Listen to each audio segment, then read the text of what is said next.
jajan donat di Tanggo Buntung. Jadi korban penipuan oleh wong dak dikenal make kaos polisi pas nganter pesanan donat. Dan akibatnya korban kehilangan motor metiknya. Kejadian ini terekam kamera CCTV.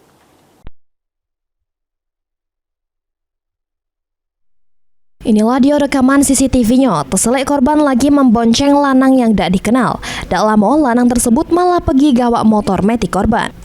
Korban pun ditinggal ke cak itu bae di Jalan Sido Ing Lautan, Lorong Tapak Nyari, Kecamatan Ilir Barat, Duo, Palembang.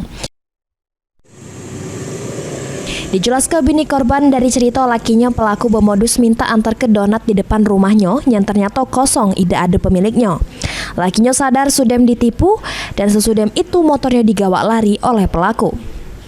Sehari sebelum kejadian, pelaku yang berjaket make daleman kaos polisi datangi tempat jajuan korban di Pasar Suro.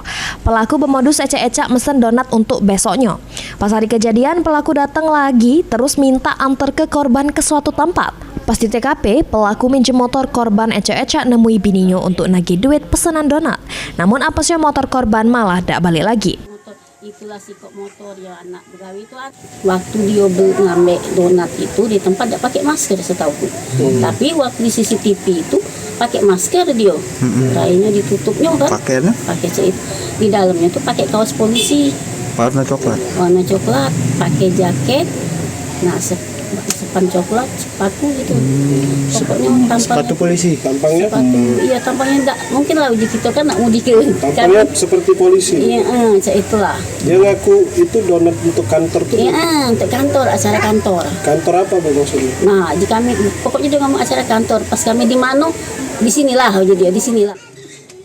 Sudah kejadian, korban langsung melapor ke kejadian tersebut ke Polrestabes Palembang dan korban berharap polisi cepat menangkap pelaku serta motornya bisa balik lagi.